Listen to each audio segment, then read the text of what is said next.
desta fase. Olha aqui, vamos falar agora sobre insegurança que atinge principalmente as grandes cidades. Aliás, você viu isso no início do Hoje em Dia, nas primeiras reportagens que nós mostramos para você. Pois bem, em São Paulo, isso é um caso que preocupa, especialmente em alguns bairros da capital paulista. Em São Paulo, mais um condomínio de luxo foi invadido por criminosos. Os moradores foram amarrados, enquanto os bandidos fortemente armados levavam tudo das casas.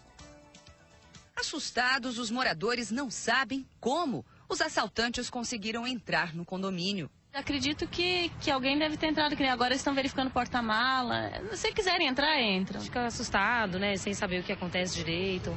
O assalto aconteceu por volta das 9 horas da manhã. 3 criminosos entraram no prédio e foram direto para um apartamento no 5º andar. Depois, os 3 invadiram outro apartamento e fizeram 5 pessoas reféns. Elas foram amarradas e trancadas em um dos quartos. Os ladrões fugiram, levando computadores e dinheiro das vítimas. Os reféns só conseguiram escapar depois de quase 1 hora, quando chamaram a polícia. A gente cercou o prédio, verificou entrada e saída e aparentemente, desde que a gente chegou, não teve ninguém saindo e ninguém entrando que não seja conhecido do prédio. É uma situação anormal, um monte de policiais dentro do prédio, ninguém sabe direito o que aconteceu, então o pessoal fica um pouco assustado. Este morador reclama da falta de segurança do condomínio. Segundo a segurança, a administração do imóvel aí está deixando a desejar com alguns requisitos para segurança aí. As câmeras lá no fundo, uma estratégia melhor de segurança lá atrás, foi o que eles me falaram aí. A violência mudou a rotina dos moradores aqui do bairro do Morumbi, área nobre da Zona Sul de São Paulo. A região, que já foi considerada uma das mais seguras da cidade, hoje convive com o medo. Dá medo, né? Porque a segurança é reforçada, mas o bandido, ele também tem estratégias, né? Mudar daqui eu não sei se tem solução, porque em todo lugar tem isso, né? Mas a gente vai procurar reivindicar para que a segurança seja mais eficaz, né? No último dia 24 de fevereiro, moradores de um condomínio no mesmo bairro viveram momentos de pânico. 15 homens de terno, gravata e metralhadoras invadiram este condomínio de luxo. Os assaltantes renderam o porteiro e fizeram moradores reféns enquanto assaltavam 4 casas. Os bandidos fugiram antes da chegada da polícia. Gente, que medo, como a população fica assustada com isso. A população vai em busca dos condomínios justamente para ter segurança. Quando acontece isso, absolutamente a credibilidade de quem acreditou, de quem esperava estar mais seguro, escapa. Uma pesquisa feita pelo DEIC, Departamento da Polícia Civil, que investiga o crime organizado em São Paulo, mostra que os assaltos a condomínios, como este de ontem, seguem alguns padrões. Preste atenção, vamos colocar na tela para você aqui. Assaltos a condomínios em São Paulo. 19,96% acontecem às quartas-feiras. Não sei por quê. Próxima. Bairros mais atacados. Na Zona Oeste, Pinheiros. Na Zona Sul, Vila Mariana e Morumbi. Tem mais uma tela para você. 32% dos assaltantes, ou em 32% dos assaltos, os assaltantes usam capuz, cobrem o rosto. Aí tem uma notícia que é boa. De 2005 a 2009, caíram de 50% para 40% os assaltos a condomínios.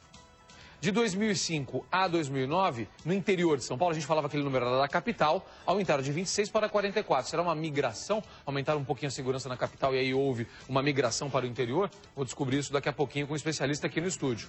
As cidades mais atacadas no interior, os municípios de Campinas e de Ribeirão Preto. Nós recebemos aqui o Ren Gilad, que é especialista em segurança. Eu aproveito e faço exatamente essa pergunta para ele. Há uma migração dos criminosos? Mesmo, a gente acabou de mostrar um caso em São Paulo, na capital paulista, na Zona Sul. Mas, Ren, há uma migração dos criminosos para o interior? Bom dia. Bom dia. Bom, a migração ela sempre acontece quando num determinado local a segurança aumenta e lógico que no outro os bandidos descobrem uma facilidade maior. Uma outra característica é o tipo de condomínio que se encontra no interior. Enquanto aqui em São Paulo são condomínios, são prédios que de uma certa forma é mais fácil controlar, no interior nós temos os condomínios horizontais, com muros muito grandes, 5 quilômetros, 10 quilômetros e um grande fluxo, o que facilita os bandidos. Ren, me chamou a atenção uma das informações agora dessa pesquisa, desse levantamento do DEIC, a história da quarta-feira. Por que a quarta-feira? Porque no fim de semana tem mais gente em casa, por que a quarta-feira? Bom, na verdade a estatística ela está mais relacionada à semana, né? Então de segunda a sexta o número de invasões de fato é maior, não só ao condomínios como criminalidade em geral.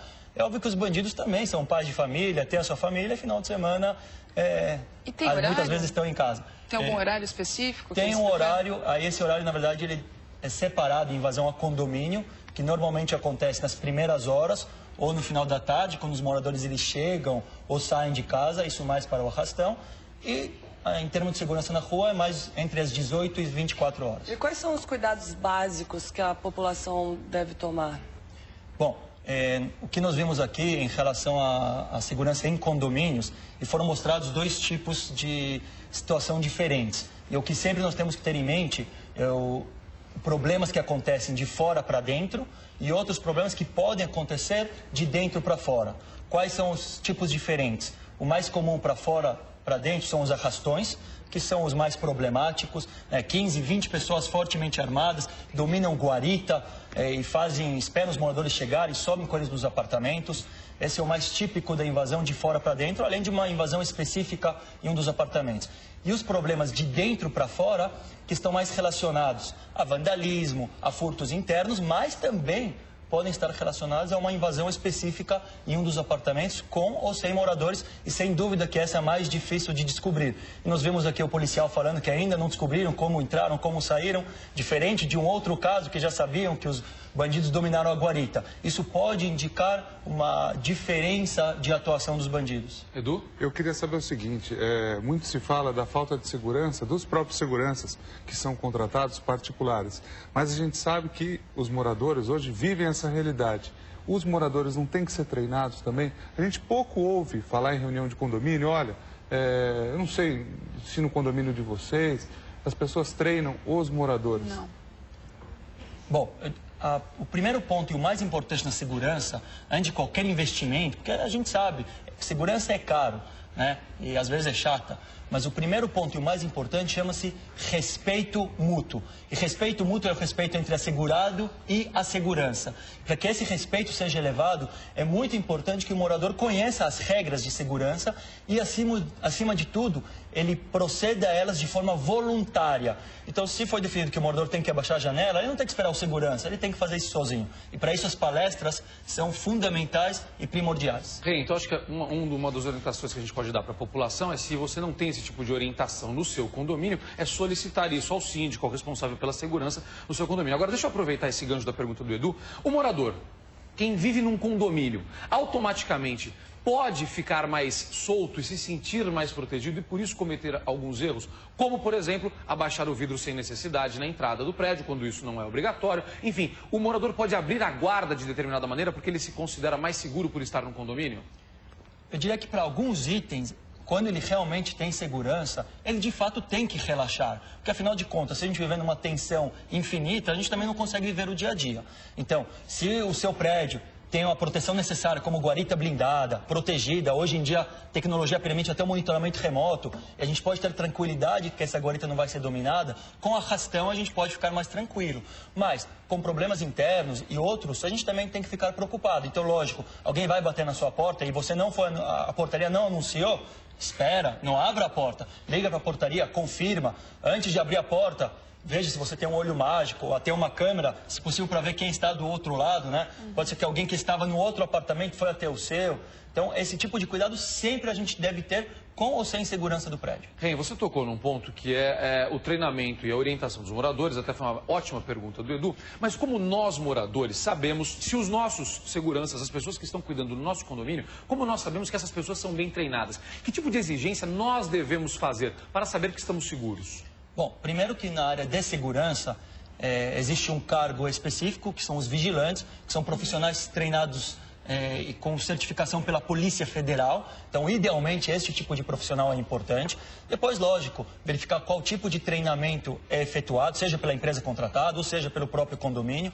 Realizar auditorias, testes operacionais que simulam situações de invasão de bandidos também é importante. No próprio local? No próprio local é uma possibilidade que deve ser feito de acordo com as características do local, sem dúvida nenhuma.